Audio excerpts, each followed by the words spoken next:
Tonight, News 5 has learned Tirrell Edwards is no longer in jail, and prosecutors say he's claiming self-defense. Edwards had been taken into police custody after the shooting death of his fiancée, Amanda Williams, Monday night. In front of friends, family, and her church community, she said yes. 4 days later, she was dead, shot 6 times, by the same man who had just asked for her hand in marriage. Amanda was radiant that day. You can see it in her as she stood in shock, then joy, when her longtime partner dropped to one knee. Her friends cheered. Her mother wiped away a tear. Her younger sister whispered, "Finally." That proposal should have marked the beginning of everything Amanda had prayed for, a life filled with love, safety, and stability. It was the fairy tale moment so many dream of, the kind you think will carry you into forever. Hey, happy Saturday, everybody. Just wanted to come on here on my social media platform and say thank you so much to all my clients. But just 4 days later, Amanda's name would be trending on local news sites. Not because she was celebrating her engagement, but because she had been shot inside her own home by the man who had just slipped a ring onto her finger. He didn't just take her life, he shattered a future. He rewrote what should have been a love story into a cautionary tale. What could have possibly happened in those 4 days to make a man go from a loving fiancé to a killer? What was hiding beneath the surface of their relationship? Something her friends now say they wish they had noticed earlier. And perhaps the most chilling question of all, did Amanda know, somewhere deep down, that this man she loved so deeply might not let her leave alive? If you're new here, welcome to True Crime Stories Chronicles. We tell real stories that demand to be heard, not just because they're tragic, but because they matter. Tell us where you're watching from in the comments. Your voice helps us build a global community committed to justice and awareness. Back to Amanda. She wasn't a celebrity, she wasn't a political figure, but she mattered. In her community, she was known for her talent as a hairstylist. She brought light into people's lives. One braid, one laugh, one conversation at a time. Her life was full of color. And yet, it ended in blood. This story isn't just about jealousy or rage, it's about manipulation. About trusting someone who wore a mask so well, even those closest to him couldn't see the cracks. As we step into Amanda's story, we'll walk through her final days, the signs, the silences, the moment the truth finally revealed itself. Because what happened inside that house didn't just steal Amanda's life, it exposed a painful reality too many ignore. Stay with us. What we're about to uncover may leave you questioning how well anyone truly knows the person they love. Before her name made headlines, Amanda Williams was known in Cleveland as a force of light. A woman of faith, a devoted mother, a proud grandmother, and a gifted hairstylist whose presence could fill a room with laughter and wisdom. She was the kind of woman people felt safe with, the type who would welcome you into her salon chair, and within minutes, make you feel like family. She built a la mode Styles, a full-service salon that became a cornerstone in her Cleveland community. From the outside, it was sleek, polished. Inside, it was more than a place to get your hair done. It was Amanda's sanctuary, and she made it one for others too. It was a safe haven for women to talk, to cry, to grow, and to be seen. The conversations that happened in that space weren't just about hair. They were about life, healing, hustle, hope. Many of her clients described her the same way. Vibrant, grounded, loyal. She had a way of making everyone feel seen. It wasn't unusual for Amanda to open early or stay late just to fit someone in, especially single moms, especially women trying to start over. She understood them because she had been them. She believed in making women feel powerful, independent, beautiful. She knew what it meant to rebuild after loss. She had faced personal storms, heartache, the complexities of raising children, and starting a business from the ground up, and she'd done it all while keeping her head high and her faith even higher. She didn't just talk about strength. She lived it. Outside of the salon, Amanda's presence in her community was just as impactful. She was an active and proud member of Delta Sigma Theta, a sisterhood committed to public service and empowerment. Her involvement in the Word Church went beyond regular attendance. She was a pillar there, loved and respected, often mentoring younger women and supporting outreach initiatives. To her children, Amanda was a nurturer and a protector. She was the kind of mother who could balance tough love with tenderness. Her children were grown, and she was now stepping into a new chapter: grandmotherhood. That role lit her up in a way that no one could miss. Photos of her granddaughter were proudly displayed in the salon. To her granddaughter, she was a safe place, the kind of grandmother whose hugs could silence fears and whose voice could calm chaos. She talked about her constantly. Amanda wasn't just proud, she was present. She didn't miss birthdays, recitals, or late-night FaceTime calls. That little girl was her heart. Amanda's life was full. She had fought hard to carve out joy, stability, and peace. And after years of doing for others, she was finally embracing her own happiness again, or so everyone thought. She had started dating again. She believed in second chances. She believed that maybe this time, love could last. Her friends noticed the glow returning to her face. Amanda had dreams of expanding her business. She talked about possibly relocating to a bigger salon. She was spending more time in church, reconnecting with her spiritual foundation, and leaning into her purpose. By all appearances, Amanda Williams had arrived at a season of joy. But sometimes, appearances lie. Because beneath the surface of her new relationship with Tirrell Edwards, something wasn't sitting right. A shadow was growing behind her smile. A shadow no one fully understood until it was too late. Still, before that darkness closed in, Amanda lived. And she lived boldly. Her life was textured with resilience. Her laughter was contagious. Her style was distinct. From her flawless braids to her no-nonsense heels, her Instagram page showcased her work and her pride in it. She wasn't just styling hair. She was lifting women up, one appointment at a time. Amanda's life mattered. It wasn't just the tragedy that made people care. It was how she lived, out loud, with intention, with compassion. And as we move forward into the moments that would come to define the final days of her life, one thing is clear. Amanda wasn't just a victim of violence. She was a woman full of grace, grit, and goodness, and the world lost something radiant the day she was taken. At first glance, Tirrell Edwards appeared to be everything Amanda deserved. He was attentive, always around, always present, texting good morning, showing up with lunch, waiting at the salon just to walk her to her car. In public, he played the part well. Friends saw them together, and on the surface, it looked like a second chance at love. A man who knew her past, her pain, and still chose her. Tirrell had a way of making people believe he was reformed, the kind of man who had made mistakes, but learned. He talked a lot about growth, redemption, healing. And Amanda, someone who had built her own life back from heartbreak and hardship, knew what transformation took. She wanted to believe in it. She wanted to believe in him. So when he proposed publicly in front of Amanda's church friends, her reaction was complicated. The moment was meant to be grand. A crowd gathered. Phones came out. Amanda stood still, almost too still, as Tirrell dropped to one knee. She didn't cry. She didn't scream in excitement. Instead, she gave a measured smile, a long pause, and then finally she nodded. Yes, people clapped. Someone shouted, "Amen." But behind her eyes, there was something else. Later, one of her close friends would say, it wasn't joy. It looked like fear. Because something had already shifted. Something Amanda had been trying to manage quietly, hoping it would settle on its own. Hoping that if she stayed calm, if she played along, if she kept the peace, maybe it would go away. But it didn't. From the outside, it still looked like a relationship on the rise. But inside her world, Amanda was suffocating. Tirrell had started monitoring her schedule. He asked where she was going, every time. He grew angry when she didn't answer the phone fast enough. He began showing up unannounced, at the salon, at her home, even at church events she hadn't invited him to. He told her who she should and shouldn't talk to. He questioned why she needed to work so late, even though her clients depended on her flexibility. At first, it was framed as concern. Then it turned into accusation. Soon, Amanda wasn't making as many solo appearances. Friends noticed she was distracted, quieter, like she was carrying something heavy but didn't want to talk about it. There were no visible bruises, no police reports, but there were emotional wounds building just beneath the surface. The kind that come from gaslighting, constant surveillance, and psychological control. He isolated her slowly, not with threats, with guilt that made her feel responsible for his behavior. She told a friend, "He says, I don't love him because I'm too focused on work."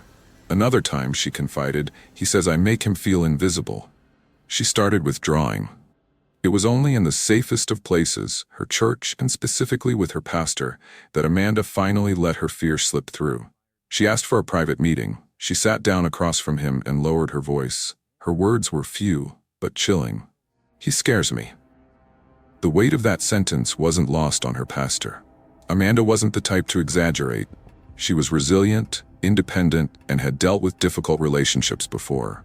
For her to say she was scared, it meant something. The pastor was concerned. He gently advised her to slow things down, maybe even walk away. Amanda nodded. She wasn't ready to call it off just yet, but she wasn't going to move forward blindly either. But Amanda was trapped in an emotional maze, torn between the image of love she thought she had finally found and the reality of what she was enduring. And there was pressure now. Social pressure, religious pressure, the pressure of saying yes in front of her entire community. How could she backtrack now? Even more so, how could she admit that the man everyone saw as her happily ever after was her worst nightmare? Still, Amanda tried to maintain some distance. She poured more energy into the salon. She spent more time with her granddaughter.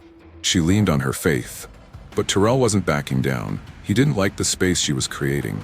And in those last few days, his behavior grew increasingly erratic. Unpredictable. Like a storm cloud thickening overhead. One no one could yet see, but Amanda could feel pressing in. She hadn't even set a wedding date. In her mind, there was still time to fix things. To maybe undo the yes without shaming herself or the people who had celebrated with her. But she didn't realize that her time was already gone. The man she had tried to give a second chance had made up his mind. And his love was now a weapon. October 9th, 2023, started like any other Monday in Cleveland. A crispness in the air marked the changing seasons. And for Amanda Williams, the day began with work, prayer, and the quiet resilience she wore like armor. She had clients scheduled, errands to run, and plans to continue moving forward, without Tirrell Edwards. But by the time the sun had set, Amanda would be lying on a hospital stretcher, surrounded by blood, grief, and the echoes of 6 gunshots that would change everything. Amanda had made a decision. She was done. The engagement wasn't going anywhere. The control, the emotional manipulation, the rising fear, it all reached a tipping point. She told a close friend she was planning to call it off soon. Her daughter knew too. Amanda was preparing to reclaim her peace. But she underestimated how far Tirrell was willing to go to maintain control. On that Monday, Amanda returned home after a long day at her salon. Her 8-year-old granddaughter, who lived with her, was in the house. Her daughter was nearby. Amanda expected a quiet evening. But Tirrell, uninvited, showed up at her home. He was angry, confrontational, no longer the sweet-talking charmer he had once pretended to be. They argued, loudly. Neighbors heard yelling, but most assumed it was just another disagreement between a couple. Nobody called 911. Not yet. Amanda told him to leave, repeatedly. He refused. At some point during the argument, Amanda went to the kitchen. Maybe she felt threatened. Maybe she feared that this time the verbal assault wouldn't end with words. Maybe it was maternal instinct, knowing her granddaughter was nearby. She grabbed a kitchen knife. It wasn't an act of aggression. It was defense. Fear made her cautious, and when Tirrell saw it, he escalated. He left the kitchen, went to another room, and returned holding something far more lethal, a firearm. But before he pulled the trigger, before he shattered the life of a woman who had done nothing but love and try to walk away, he did something chilling. He hit record. In an eerily composed video that police would later recover, Tirrell filmed Amanda inside her own home. He pointed the camera at her while holding the gun, his voice steady, her expression unreadable. This wasn't a man snapping in the heat of the moment. This was something colder, something conscious. He was documenting his control, making a statement, and Amanda, likely frozen by shock and fear, could only stand there, just feet away from the child she adored. Then the video ends. But what came next wasn't silence. It was 6 gunshots. 6. In the chaos, Amanda's daughter called 911. She was screaming, frantic. Her child had just witnessed the unimaginable. Amanda lay on the floor, bleeding heavily, but still clinging to life. Paramedics arrived quickly. She was rushed to the hospital, Metro Health Medical Center. There was hope, for a moment. but her injuries were extensive. In a statement, prosecutors say they will review the self-defense claim and make a final determination for charging. In Warrensville Heights, Remy Murray, News 5. Despite every effort from doctors and trauma staff, Amanda didn't make it. She died later that night. She was 46 years old, a mother, a grandmother, a business owner, a woman of faith, gone. Her granddaughter, just 8 years old, had witnessed it all. And here's where it gets even harder to believe. Despite all of this, despite Amanda lying dead in a hospital bed, despite the video, despite the witnesses, despite the presence of a child, Tirrell Edwards walked free that day. No arrest, no charges, not even a temporary hold. He wasn't taken into custody, not yet. It's a moment that shook the community to its core. People who had watched Amanda flourish were now watching in disbelief. I have to live the rest of my life knowing that I wasn't there for my baby. She must have been terrified. She must have been terrified for her children downstairs. You know? How could this happen in broad daylight and no one be held accountable? What more did they need? The answer would unfold slowly, painfully, but in those first 24 hours, Amanda's family wasn't thinking about justice. They were thinking about survival. Amanda's daughter had just watched her mother die. Her granddaughter had seen everything, a trauma no child should carry. The salon, once a vibrant hub of laughter and empowerment, sat quiet and dark. Friends and sorority sisters began gathering for vigils, prayer circles, grief counseling. The word church, where Amanda had once said yes in front of the congregation, now became the place where her funeral would be planned. The same people who had clapped for her engagement now cried for her loss. That night, while Amanda's loved ones gathered in hospital waiting rooms, Tirrell Edwards slept in his own bed. Free. But not for long. When Amanda Williams took her final breath on October 9th, 2023, her family thought the nightmare couldn't get worse. But in the hours that followed, something even more devastating happened. The man who pulled the trigger walked away. No handcuffs, no booking photo, no charges. Just freedom. Amanda's children were stunned. Her daughter had watched her mother die in their home. Her granddaughter, just 8, had witnessed it all. And yet, the man responsible was not taken into custody. Amanda's family tried to grieve, but the injustice wouldn't let them. How could a man film a woman in fear, shoot her 6 times, and go home that night as if nothing had happened? They weren't the only ones asking that question. As news of Amanda's death spread, so did the public outrage. Her name quickly flooded social media. Hashtags calling for justice trended locally in Cleveland. Posts shared photos of Amanda in her salon, at church, smiling with her granddaughter, alongside one chilling demand: arrest him. Friends, clients, sorority sisters, and total strangers were all saying the same thing. If Amanda wasn't safe, who is? The silence from law enforcement in those first days only intensified the frustration. People began questioning the system itself. Was this about who Tirrell was? Was it about who Amanda was? Was it just another case where domestic violence ended in tragedy and accountability lagged behind? Edwards speaks, but his story falls apart. As the pressure mounted, Tirrell Edwards offered a defense. Through his attorney, he claimed he had acted in self-defense. He said Amanda came at him with a knife. He said he feared for his life, that he was trying to protect himself. But there was one major problem. The video. The same video Tirrell had recorded just before the shooting, the one where Amanda stood still, unarmed, cornered in her own home, painted a far different picture. She wasn't charging at him. She wasn't holding anything in that moment. She wasn't aggressive. She was scared. And he was calm, composed, camera rolling, gun in hand. That footage, combined with witness testimony and Amanda's past statements to friends and her pastor, shattered his claims of self-defense. The system responds. Finally, after nearly a week of public pressure and new scrutiny, the Cuyahoga County Prosecutor's Office reopened the investigation. The evidence was overwhelming, and the community wasn't letting this one go. Tirrell Edwards was arrested. This time, there were handcuffs. This time, there was a booking photo. This time, Amanda's family saw the beginning of justice. He was charged with aggravated murder, felonious assault, domestic violence, endangering children. Each charge stacked a little more weight onto a man who, for a brief moment, thought he had escaped consequences. When the trial began, Amanda's family filled the courtroom. Her daughter sat in the front row, holding back tears. Amanda's son delivered a statement so raw, even seasoned courtroom staff were visibly shaken. "You took our mother away in front of her grandbaby," he said, his voice breaking. "You left her bleeding out like she meant nothing, but she meant everything to us." Tirrell sat still, head down, no apology, no emotion.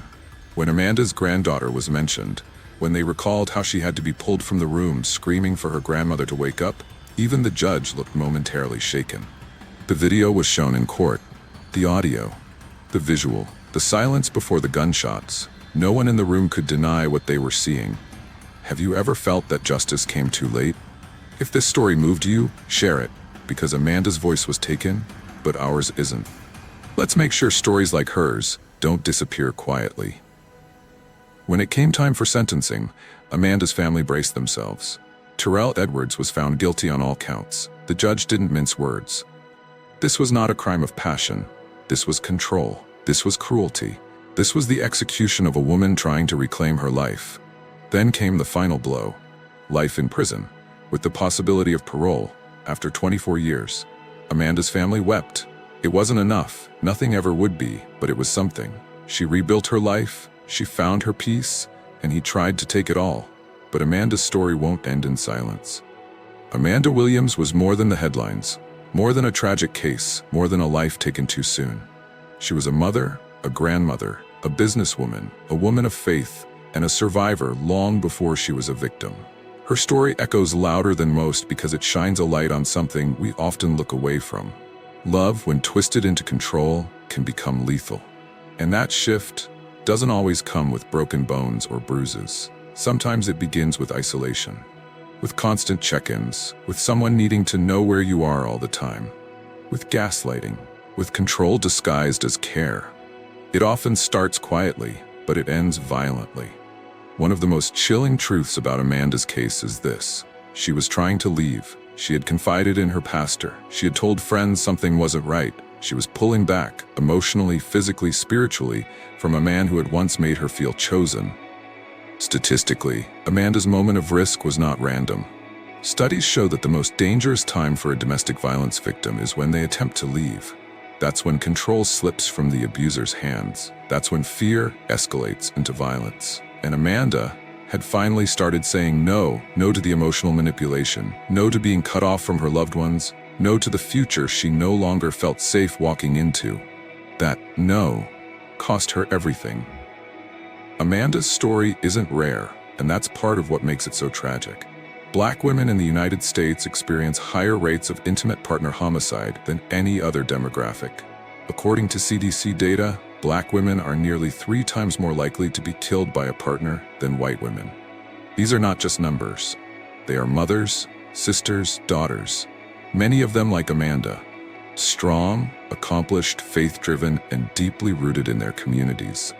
So why are they still so vulnerable? Because systems fail them. Because family and friends often don't know what to say. Because culturally, some are taught to endure pain silently, to pray through it, to keep the family together, to be strong. But silence is not strength. And love, real love, does not thrive in fear. Amanda was deeply involved in her faith community. She was surrounded by people who loved her. Yet even then, the abuse crept in. Because emotional abuse is insidious. It wears masks, and it thrives in the shadows. What if more churches had safe exit plans in place? What if more families learned how to recognize control as a red flag, even before the violence begins? Communities like Amanda's need tools, not just prayer.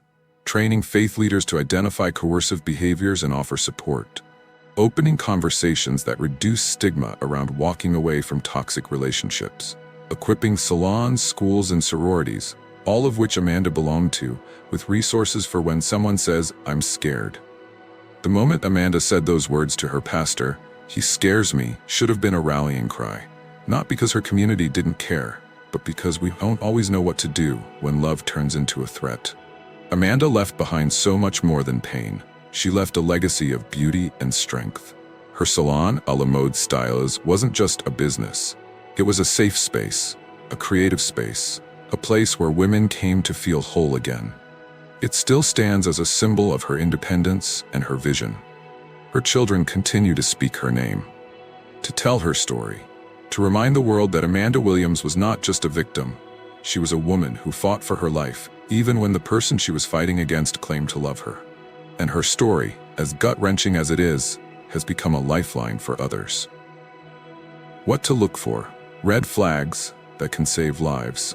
Controlling relationships don't always start with shouting. Often they begin with monitoring your phone or social media, making you feel guilty for spending time with others, dismissing your feelings or twisting your words, showing extreme jealousy, love bombing, then punishing you emotionally, threatening to harm themselves if you leave. These aren't just relationship issues, they are warnings, and ignoring them can cost lives. If Amanda's story touched you, please share this video. You never know who might be watching, and who might need to hear this. Amanda can't speak for herself anymore. But we can. Her life deserves more than a quiet ending. It deserves to be a turning point. Amanda Williams was the kind of woman whose light filled every room, not because she tried to shine, but because she simply did. She built a life rooted in purpose, faith, and love. Her children adored her. Her granddaughter lit up in her presence. Clients didn't just leave her salon with new hairstyles, they left feeling renewed. She was finally stepping into a chapter she had worked hard to rebuild, one that reflected her strength, her healing, her joy.